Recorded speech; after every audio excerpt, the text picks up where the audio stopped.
This topic, of course, renewing and re-energizing either CHAMPS or foundations. Certainly there are ebbs and flows with any implementation, and whether it had to do with difficulty getting things off the ground in one or more of the schools that you work with, or whether it's schools that were implementing very well but perhaps have flagged a little bit in that implementation, it's very predictable that there are just those kinds of ups and downs and ebbs and flows. So I hope what I can do with this session is just give you some ideas about keeping things going and extending a little bit more deeply. As Jackie said, she and other colleagues here at Safe and Civil Schools will be monitoring the Q&A and chat boxes.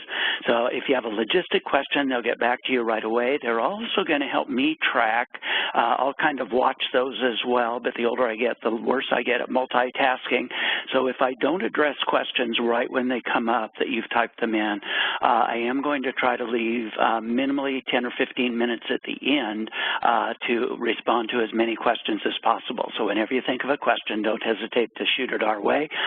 If we can't get to all of those questions, we will put together some responses to them in writing after the fact and get them out to everybody that's registered for this webinar.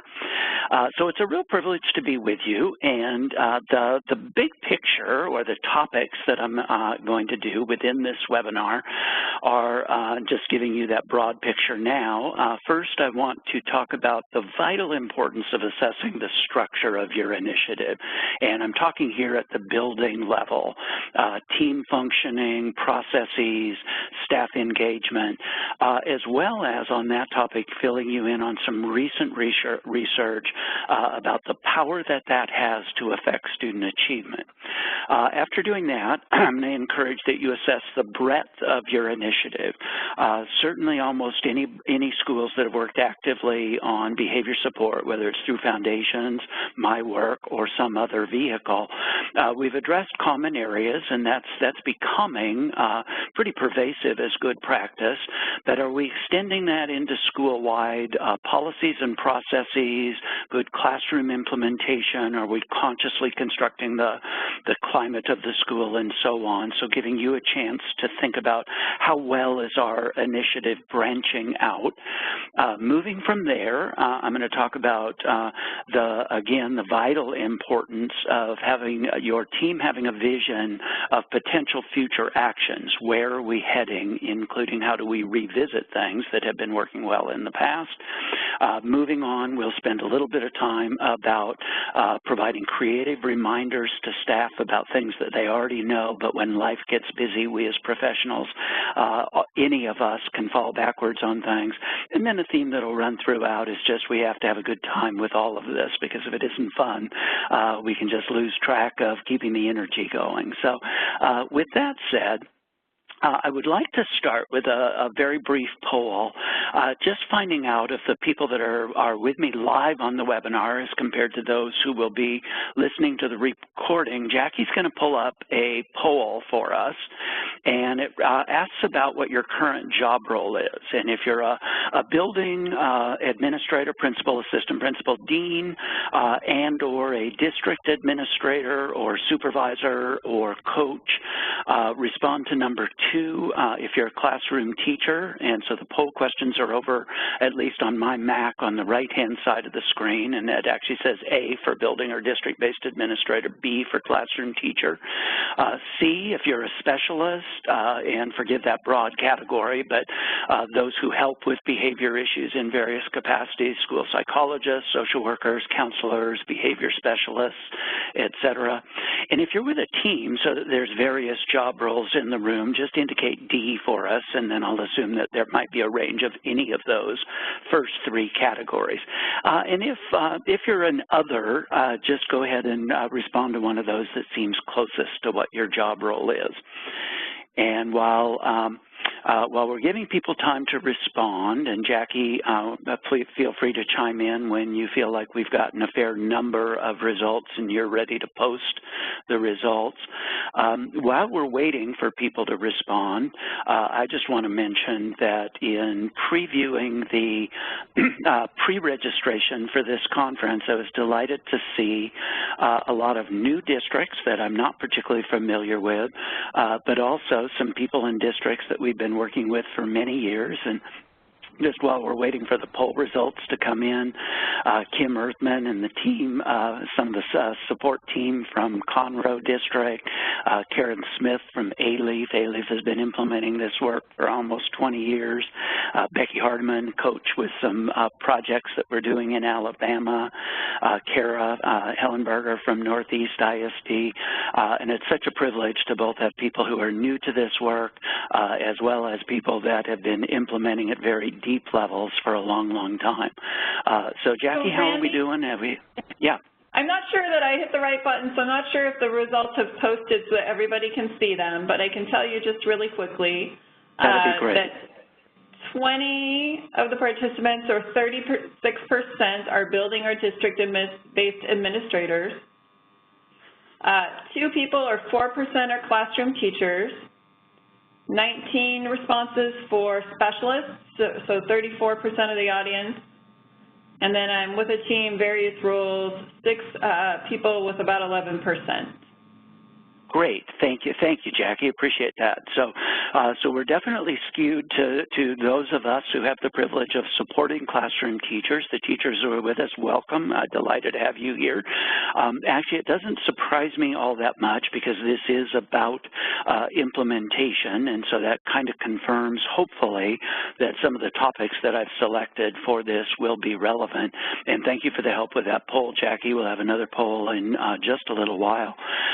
By way of introduction, and before getting to those big picture topics, just some reminders about things that those of us who have been in schools for a long time, let's just keep reminding ourselves that this work is extremely difficult. And for those classroom teachers who have that responsibility of kids every single day, just remembering that it's totally understandable that discipline problems drives everyone crazy and that this has an emotional element and that we need to recognize that as we move forward.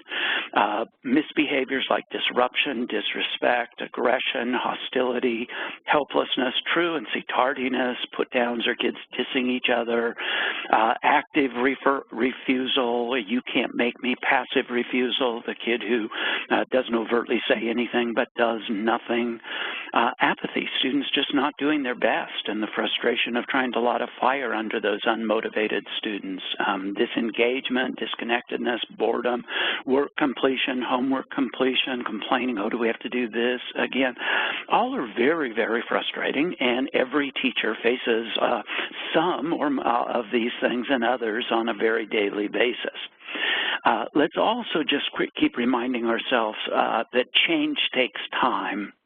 And I just put a prompt to myself there to mention seatbelts, and I want to just share with you quickly an example. Comes from the book Super Freakonomics. Robert McNamara with Ford Motors began pushing seatbelts in the 1950s. I was born in 1952, soon to be 66 years old.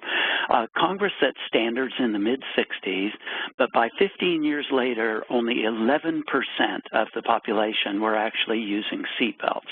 But from that time, through a process of the threat of ticketing, those of you who know the Stoic acronym, the C of Stoic is correct, and through some threat of ticketing being one part of it, expansive public awareness campaigns, the T, let's teach expectations and the benefits, is number 2.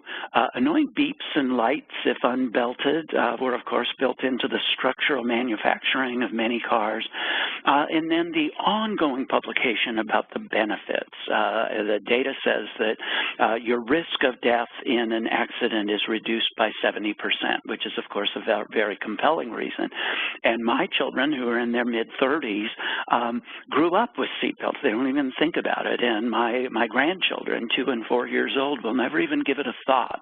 And so that change took place, but if you go back to the early days, it seemed very, very slow. So let's just keep reminding ourselves that it can take time.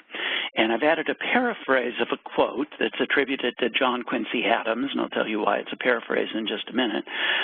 Patience and perseverance have a magical effect before which difficulties disappear and obstacles vanish. Now, the reason that's a paraphrase, I came upon this quote and attributed it to John Quincy Adams, but because of what I'm going to show you on the next slide, I actually look up the quotes now. I came on this online sometime back. Don't believe everything you read in the internet just because there's a picture with a quote next to it, Abraham Lincoln, which has caused me to be somewhat more circumspect in identifying quotes and their attribution. This is a paraphrase of John Quincy Adams, and when I did look up the quote accurately, it's actually a much longer quote, and it doesn't have quite the punch that it did. So, but let's just remember that as particularly as staff developers, members of leadership teams, members of district teams, specialists, etc., that assisting everybody with this work does require patience and perseverance on our part. Continuing on with this intro, and then we'll get to the meat, just another quote from the famous and incredibly talented tennis player Roger Federer. Staying the same means going backwards. And if we're not putting energy into renewing and re-energizing our implementations, even those schools that are doing really, really well with this work can fall backwards across time because of changes in staff, because every year we have new students, and yet the staff has to stay as energized about these initiatives and our lessons and our expectations and our guidelines for success, and do that every year over and over because we're always getting new students.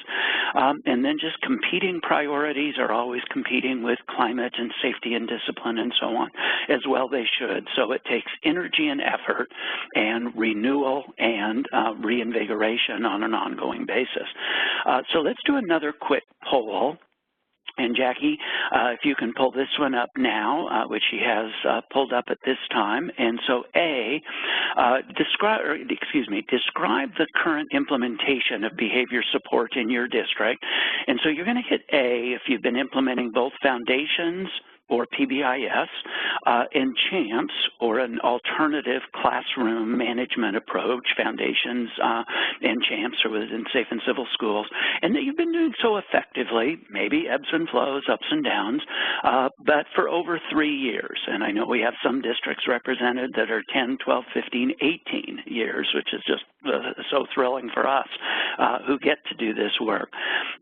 B, we've just been implementing CHAMPS and or discipline in the secondary classroom, but not school-wide, foundations or PBIS, but we've been implementing CHAMPS or discipline in the secondary.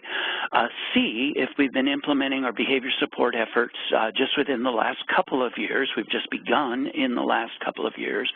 Or D, if you're just kind of getting started or just contemplating getting started. And so again, there's variability within this, but I just want to try to get a sense of the range of people that are actually participating. And Jackie, give it a moment to let those come in, and forgive there being silence on the line to those of you who are participating for a moment.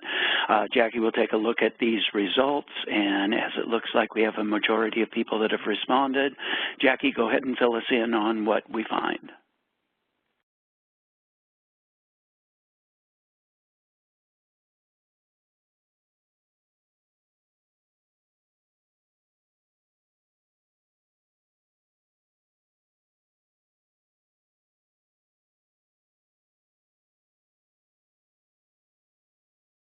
Okay, Jackie, my box says we should be about there. Oh, there we go. Okay, good, good. Hopefully that shows you this time. Yeah, it does. Thank you for posting those results. Yes, almost half the group that have been implementing foundations and CHAMPS for some time, which again makes sense given the re-energizing. Those of you who are just beginning, please forgive me if at some points in the next 30 minutes or so, some of it seems to move a little bit fast, or perhaps use some language related to our implementation that may take greater explanation. Please feel free to do follow-up questions with us. So we have a variety. We have a smaller number that have just been implementing the classroom management approach. So again, that information is very, very helpful to me. Thank you all. So let's get to the meat of some of this content. Again, the big picture topics, there's 5, and I've just put in bold on this next slide that the first, where I want to begin is at the building level, assessing the structure of your initiative. Those of you who know foundations, this is the base of foundations. And so moving on, I want to introduce this topic by sharing something that I just came upon recently, which is a study called School Leadership Counts by Ingersoll, Doherty, and Cernides, and forgive me if I'm mispronouncing that name, but from University of Pennsylvania and the New Teacher Center. Those of us who do this work in behavior support and foundations as a vehicle, we've been doing this with leadership teams at the building level since the mid-'80s. Here are a couple of paragraphs from the conclusion or results of this study. It's pretty exciting. As mentioned earlier, it is striking that teacher authority concerning student behavioral and discipline decisions is more consequential for academic success in the school than teacher authority concerning issues ostensibly more directly tied to classroom instruction. This raises the question, why would teacher leadership related to this seemingly non-academic issue, student discipline policies, be so consequential for student academic success? Oh, and by the way, before I go on to the next slide, which has the follow-up to that question, we've provided the website for you to be able to get this report, and we'll make sure that in a follow-up email we send out that link as well, so it's easier for you to just post it into your browser. The results section go on. Data from other studies we have conducted suggest one explanation. These analyses of national data indicate that teachers have substantial responsibility for maintaining an orderly school and classroom and for the enforcement of student behavioral and discipline standards.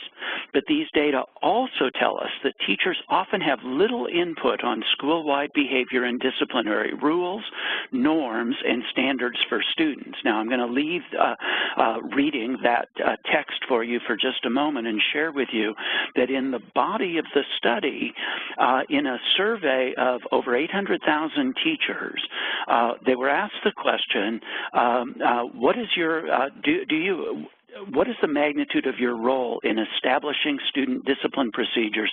And only 4.7% of teachers, and remember this, a large sampling, reported that they had a large role in establishing student discipline procedures. If you're implementing foundations, those numbers should be 70, 80, 90, 100% of your staff that would state that they have a large role. Now, going back to reading from the middle of this paragraph, instead, these rules and guidelines are largely conceived by others. Similarly, teachers often have little say over the types of rewards or sanctions used to bolster or enforce these rules. These limitations on teacher authority can undermine their ability to take charge of their classrooms and to successfully meet their responsibilities.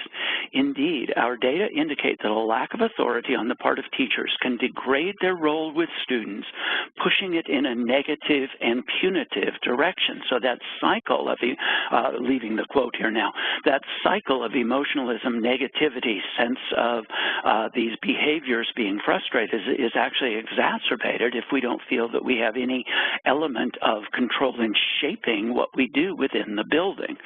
Now, one of the things that you were emailed earlier, and again, we'll make sure that you have access to it, but is a checklist that I've been working on putting together over the course of the summer. Now, those of you who are high implementation foundations Foundations districts.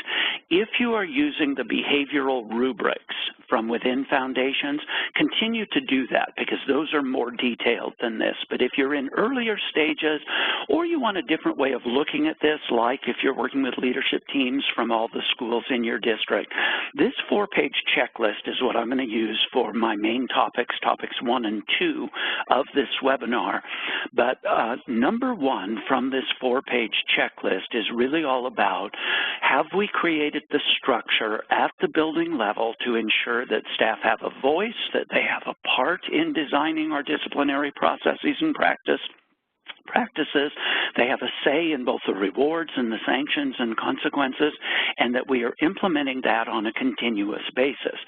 I will not be quite as detailed with the subsequent aspects of this checklist where we start looking at the breadth of what we should be doing, but if you at a building level do not have these bullet points in place on an ongoing continuous basis, then the risk of implementation, competing initiatives, changes of staff, etc., creating a gap in your service relative to your implementation of good behavior support practices increases dramatically. So, first bullet point, we have a Foundations team that directly represents all faculty and staff groups.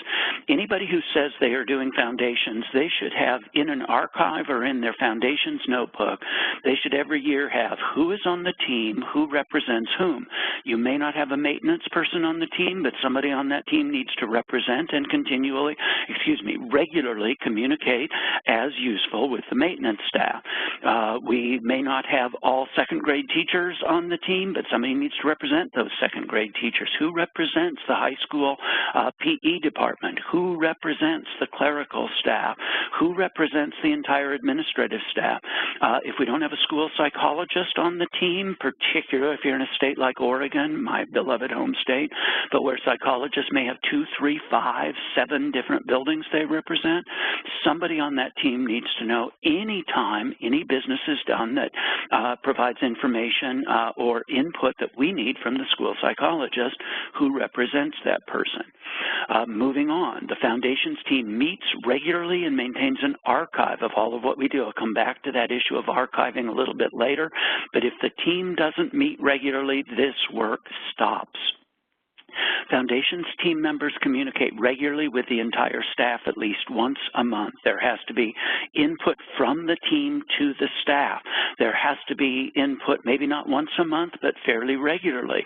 We, the team, want input from you, the staff. How do you feel about this? How do you, what are the biggest problems related to that? And so on, so that we keep lines of communication and everybody feeling that they have part of the role in shaping the direction that this work goes. The Foundations team is known by all staff and is highly involved in all aspects of climate, safety, behavior, motivation, and student connectedness to our school. Don't think about these discipline issues as just responses to misbehaviors, or don't think about it as just, oh, we've done work in our common areas, therefore we're done. My hope is that your Foundations team, or whatever it's called at the building level, is a major part of the school improvement efforts every single year.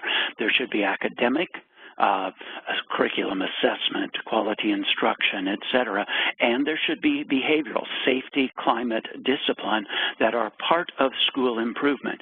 And in fact, in the study that I just shared with you earlier, if you read the whole study, the only thing that related more to student achievement than teacher involvement in our disciplinary practices was teacher involvement in school improvement, which I'm arguing the school disciplinary practices has to be a big part of. So if you're ever having people who are saying, oh, we don't have time to work on this behavior stuff, please use that previous study to say, no, behavior stuff has to be part of school improvement along with academic improvements, and everybody on staff, particularly teachers, should have a voice. The way they have a voice is not by being involved in every single discussion, but by linking to this team on this, in this case on the behavior side, that is doing the nuts and bolts of this work just to save the whole staff time and make our staff meetings much more efficient. And then lastly, the Foundations team engages all staff to actively participate in setting priorities, developing revisions, adopting new policies, and implementing all aspects of school climate, behavior, and discipline. So given that this describes work that we've been doing in Foundations since the mid-'80s, I hope you can understand and forgive my enthusiasm about this study that just came out that I just shared with you that documents the powerful impact that this work has, in fact, on academic achievement within the building. This is all for those of you who have the revised Foundations program, 3rd edition of Foundations. This is what Module A is all about, and the one thing that this particular screen or this checklist doesn't go into detail on are the sources of data for driving that improvement. But this is just a quick and dirty version of how are we doing with this work. Those of you who are less familiar with my work, if you wanted to get started with this, Foundations Module A is all about that team functioning and the use of data to establish continuous improvement.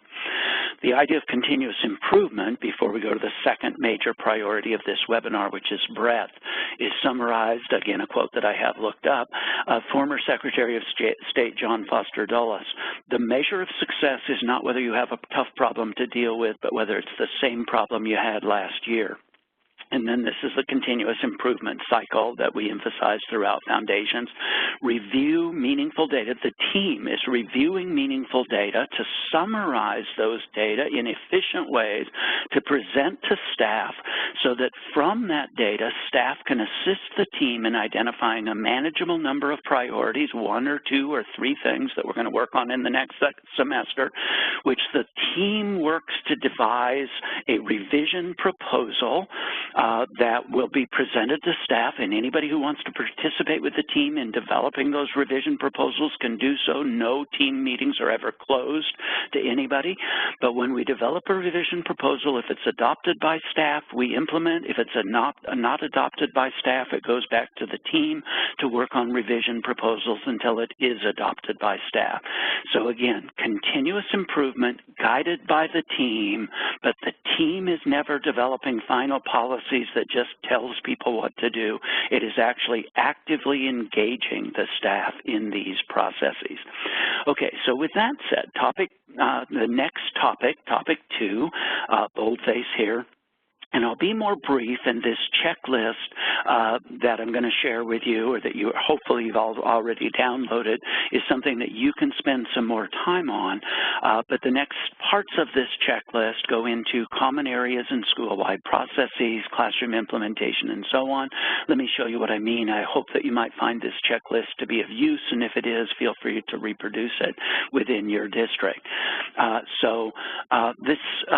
Item 2 on this checklist is for every common area and all school-wide policies. Those of you that are utilizing Foundations, all of Module B is about this. Observations are conducted and data from multiple sources are collected and analyzed at least annually.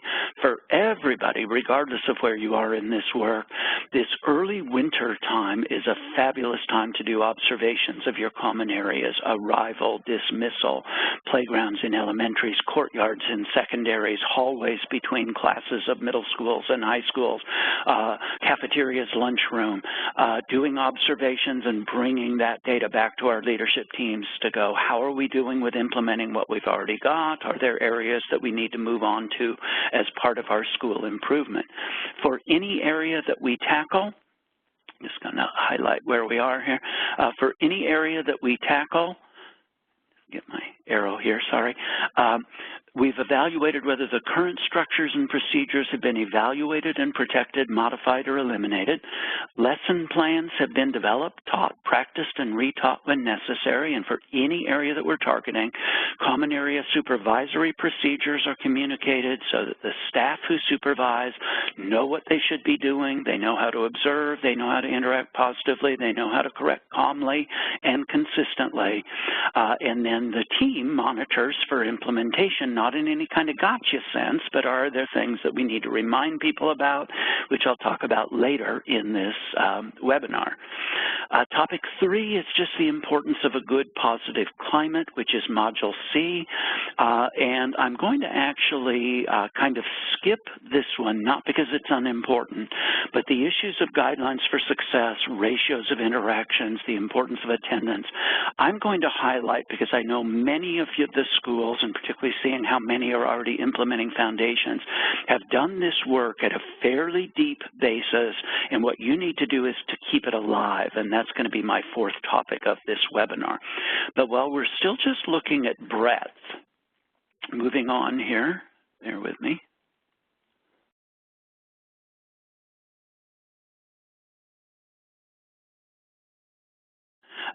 Correcting misbehavior is Module D of Foundations, and those of you who are new to this work, this topic, correcting misbehavior, is vitally important, but it always remains one of the weaker categories, weaker only in that there is no corrective consequence that will make children behave, and we have to keep reminding people of that.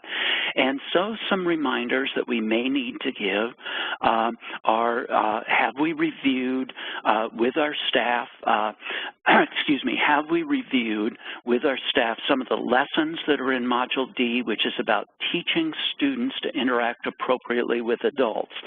And any of you who are in schools where staff is concerned about students not listening to directions, not following directions, not treating staff respectfully, may want to pay active attention to those lessons.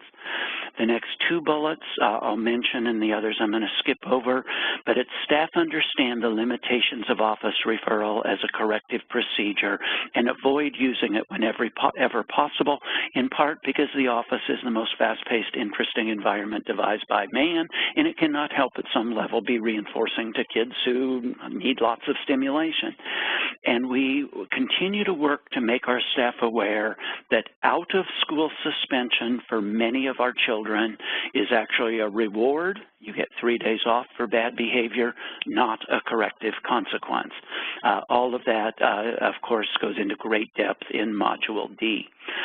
Continuing on, Module E is about safety, conflict, and bullying. If it's been a while since you reviewed the safety procedures in your school, take a look at Module E. If you don't have a school-wide conflict resolution program, there's one suggested that's very simple that we've had some schools have great success with, just called Stop, Think, Plan, which is in Module E, and then information within Module E presented by Jessica Sprick about our bullying policies and our bullying prevention procedures. And then Module F goes into a lot of things, but the one thing that I want to mention here is implementation of a good classroom management model, which for those of you who are not doing school-wide discipline work, but are in fact working on the classroom level stuff, there is a definite benefit to having a school-wide or even better, a district-wide model of classroom management, CHAMPS being one, there are others. And the only thing that I'm going to mention in depth of this more detailed checklist, just because time is short, is at the very end of the that first bullet point says, excuse me, the second to the last sentence, the only absolute rule within that adopted model, in this case CHAMPS, is that all people should be treated with respect. Belittlement of students has no place in a teacher's repertoire. Now, that's a fairly strong statement, but if we take belittlement off the table, it says everything else is fair game, and stylistically, we will have significant differences between us as teachers. That checklist goes on with more bullet points about classroom management and the implementation of a good classroom management model. And then 7, and then we'll move on to our third topic, is just the importance, if you have not yet done so in your implementation of a good classroom management model, is also empowering classroom teachers to be early interventionists, that if what I am doing is working with everybody but Adam in my classroom, that I don't immediately think that Adam needs to be taken to some school across the district. I don't immediately think that he needs to be referred for special ed. I think in terms of what are some evidence-based interventions that I should try with fidelity, and we're working with districts to try to create that culture of problem solving amongst all teachers. Okay, so with that said, these other topics I'm obviously going to be more brief on, but your leadership team, your foundations team at the building level must create a vision of potential future actions, new common areas or policies, revisiting common areas or policies every 3 years, and constructing an archive. Now, I'm going to go into some more detail on some of those things in just a moment, or some other pieces of vision. But one thing that I want to mention, those of you who have been doing this work for a long time, consider setting your school up on a cycle where you never go more than 3, or feel free to change that number. It could even be as much as 5, but I think 3 has a soundness to it, that at least every 3 years, we do a little bit to re-look at our cafeteria. And then the next year, we're going on to some other new priorities, but we're going to re-look at assemblies, guest teachers, and morning arrival. And then the next year, we're moving on to some new priorities, but we're going to re-look at the playground, and we're going to look at dismissal, and we're going to look at some other aspect of things that we've already done, so that you really construct this as an ongoing process where you're never, ever quite done with this. And bear with me just a moment here.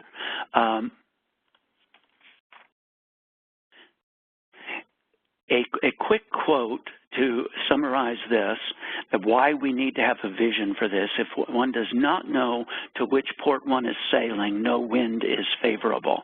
And certainly, any of you who sail, I don't, but I know a number of people who do, know that if you know where you're going, even when the wind is seemingly against you, you can make that work for you. So some potential future actions, new policies and procedures, such as that focus on reorganizing or re-energizing a common area, and doing so every 3 years. If you haven't targeted chronic absenteeism, first of all, make sure you know every kid who is chronically absent, 10% of school days or more. And if it's more than 4 or 5% of your kids beyond the scope of what your specialists can target, then you need to attack at university. I'm going to show you an example of that. I'm going to show you an example of if improving student respect is important, and an example of developing school pride, if, for example, that were one of your major priorities for the year. One of the things that is difficult within a webinar is getting video to work, so I'm not going to attempt to share this video with you. I actually just saw this last week, and we got permission from the wonderful school that developed this and many other videos to be able to share it. This comes from Springfield Public Schools. The school is Two Rivers Dos Rios. The principal is Charlie Jett. His staff at Two Rivers Dos Rios have several videos, but one is about attendance. And if you look at the background, you see this is just, of course, a school setting, but if you look at the foreground and see the people, the person in the middle is the principal, Charlie, and it's a Star Trek configuration. And when you see the video, that would immediately jump out to you more, not as a school setting, but as the deck of a starship. Remember, Springfield Public Schools, they call these the officers of the SPS, Springfield Public Schools Otter Prize. I am assuming that their mascot is the otter. This is about a 4-minute video. Please go to this link if you want to show your staff or show your leadership team how we internally could develop some videos that could be a very powerful teach piece about how important attendance is is. They summarize some of the data about the deleterious effects of falling into chronic absenteeism, and it's just a hugely fun and motivating video that I wish I could share with you, but we've just had so much glitches with trying to do that in webinar, I'm not even going to attempt it. Please take a look at it on your own, and my thanks to Principal Jett and the staff of Dos Rios and Springfield School District for their generosity in sharing their very creative work. Let's say that you're concerned in your school. We've worked on our common areas, we've worked on our disciplinary procedures, and we're not overusing office referral anymore. We're making an effort to reduce out-of-school suspension, but respect is problematic. Keep your eyes open. If, for example, you're having a year-long initiative on respect because your data from surveys, those of you who are doing the Safe and Civil School staff, student, and parent surveys, may find that kids are very concerned about respect. You may find in some schools that staff think we treat students respectfully, but only 60% of our students think we treat them respectfully. This was an article from a researcher at Stanford, Professor Okufwa, and in a series of experiments, Professor Okufwa and his team found that teachers often view respect in terms of cooperation and compliance, but for students, respect involves a basic recognition of your humanity, including remembering a student's name and pronouncing it correctly, not speaking down to students or embarrassing them in front of their peers, and expressing an interest in their perspectives. Both college and middle school-age students within these studies reported losing respect for teachers who discipline students in a dismissive or punitive, and I'm going to add, any kind of belittling sort of way, and back to this article from Education Week, and these students at both college and middle school level said they would be more likely to misbehave in such a teacher's class where they are treated dismissively. So just this little paragraph that appeared in an article in Education Week. If you're a building-based administrator and you come upon this, you know that your staff is working on respect. Share this with your leadership team. Your leadership team could prepare a little 3-minute mini in-service at a staff meeting about this. Your leadership team could prepare lessons for kids about how important it is that they follow teachers' directions and that they cooperate with teachers, but by the same token, how students could have a voice in sharing that they feel it's very important that we not speak down to students. One of the people who is on this webinar is a colleague of mine and one of the coaches in a project that we've done in Alabama. And Becky knows that one of the schools developed a wonderful video based upon student surveys at one of the high schools where students expressed that they were concerned about being treated respectfully by staff. Many of them in comments provided quotes of the types of things that they don't like hearing from staff. They then had student leaders develop a video where they used these quotes from the surveys, which were anonymous. Nobody knew who said this particular quote, but we now have a student face of a student who is acting, making this statement that appeared on the surveys. And it was a very, very powerful video to the staff about our students are real people with real lives and real feelings, and we need to be somewhat circumspect in always trying to communicate that we respect them, that we value them, even when we're having to correct them for misbehavior. Or let's take something as complex as school pride. I've seen a few school surveys results where it just saddens me how few students express being proud to be part of the school. This is a little bit softer, a little bit harder to be pragmatic about, I guess is a way of saying it, but communicating the importance of belongingness and inclusiveness and sharing with your staff. Go to the Centers for Disease Control. They have powerful slides about how important we are. And I just provided a prompt from one of the districts that we've had the privilege of working with, Northwest Arctic Borough School District. One of the schools is Shungnak, and one of the themes that Roger Franklin and the staff at Shungnak have developed is it's a we, meaning it's the community, it's the students, it's the staff, it's we the school, it's the elders.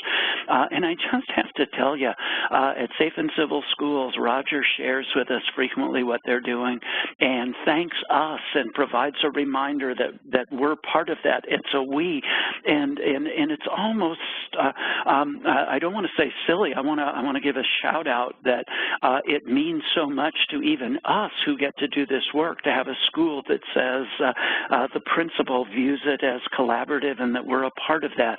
It's important to feel part of who we are and what we're doing. Use your guidelines for success and remind your staff we have to use them over and over and over again. Those of you who've heard me many times know that one of my favorites is from Interlake High School in Bellevue, Washington. It's just the 3 simple words: integrity, humanity, and scholarship. Those 3 concepts are so broad, they are so deep, they are so valuable that once you have guidelines for success, we should deepen our lessons. We should deepen the degree to which we are serving as coaches and inspirational mentors for integrity, humanity, and scholarship, or whatever our guidelines happen to be. And be sure also to refer to your feeder patterns. So even your elementaries, you can say, hey, it may or may not be that you go to Franklin High School, but if you stay in this neighborhood, you probably will go to Franklin High School, and Franklin High School are the Panthers, and the Panthers are, and you work on developing even that longitudinal pride of who we are as a school and how important that being successful in high school is going to be to your own life.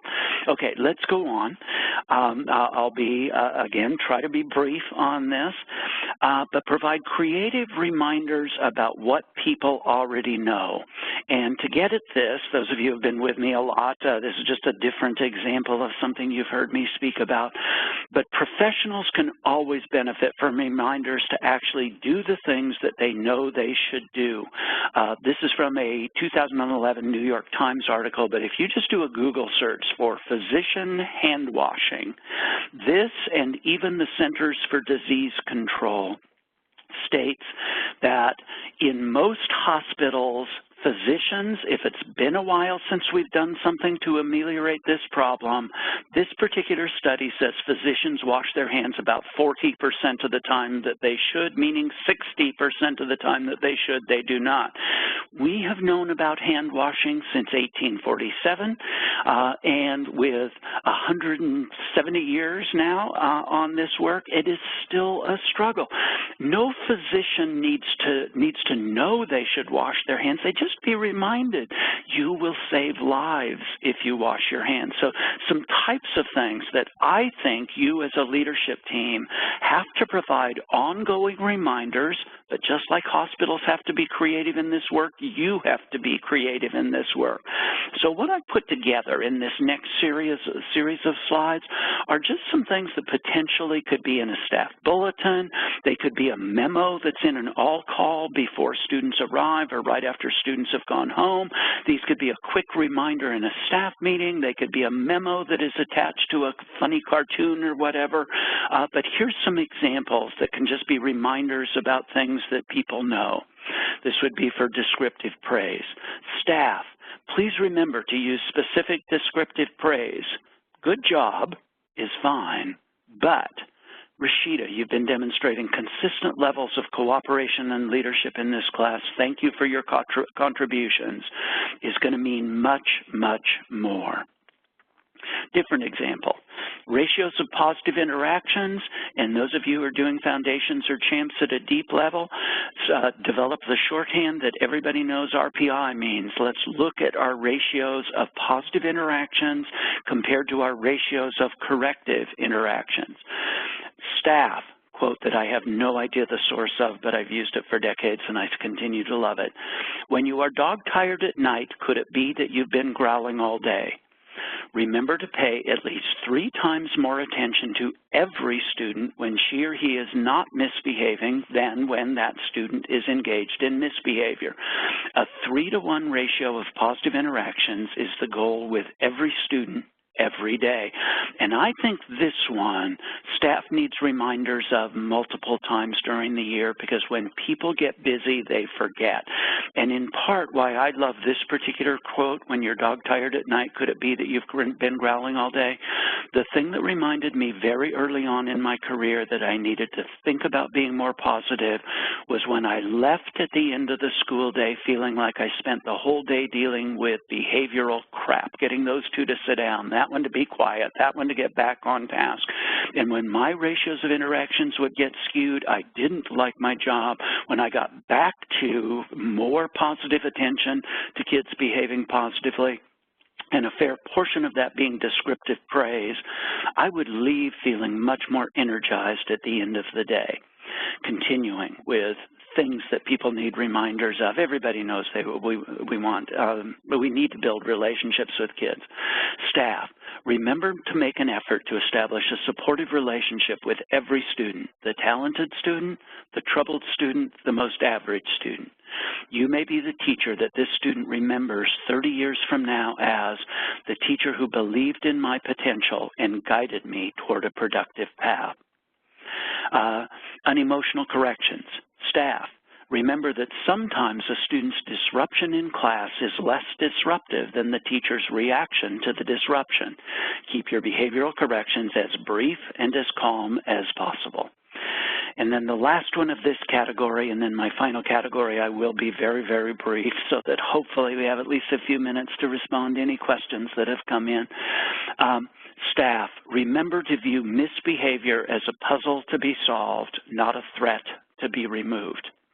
And those of you who know my work at a deep level know that Stoic is what I recommend being the puzzle pieces. Stoic Framework are what are the puzzle pieces that we manipulate when we want to try to help either an individual student improve behavior, a subgroup of the class, the total class, or school-wide. We want to think about, can we do something to structure for success? We need to teach expectations with repetition, precision, and inspiration like great basketball coaches. We need to observe student behavior, and while we're observing, we interact positively and we correct fluently. And then the final topic, let's have some fun with this work. And I wish I had more time to give you more examples. I'm just going to give you one that some of you have seen before. For over 20 years, I've used this as, I think, the best example of task analysis of elementary bathroom behavior. It comes from a school called Prairie Heights in Cedar Rapids, Iowa. I thank them for the gift. I did have a school recently take this work, and for the boys' bathrooms, they did add the following adaptation to this, which was aim, go, flush, wash, leave. And in the projects that I've gotten to work with in the state of Alabama, when I was doing a 2-day training, I shared this example. And the following day, one of the high school teams brought me this. What I'm going to show you is an expanded version of what's above the urinal in every one of the boys' bathrooms. And remember, this is a rural Alabama school. How can someone who can hit a deer at 250 yards keep missing the urinal? Aim, boys, you can do it. And the staff member reported that the maintenance person who had done this said it really did make a difference, which prompted me to do a little bit of research. There's actually a device that your maintenance people can buy for the boys' bathrooms that is a urinal fly. This is very bad taste, but this is an actual device, a little decal for the urinals, was made famous in a study related to Amsterdam International Airport. The women in the room are thinking this is just sad, but my point is this, as you're doing this work, try to keep some of it light, try to keep some of it fun. Okay, Jackie, we have a couple of minutes for questions. Do you want to give me any questions that you noticed as things were coming through? Because I didn't look once at what the questions were. No worries, Randy. For the moment, most of the questions have been about availability of the webinar for other folks to share. And so we will make it available. We'll email a link out in the next couple of days that will have the access to view the webinar. You'll be able to print the slides at the same time. This would be a great time if anybody has questions for Randy or questions about what he was presenting today to chime in. And as we're waiting to see if there's any questions, let me head to conclusions, and if there aren't, then we'll just wrap up. But by way of conclusion, this is about multi-tier system of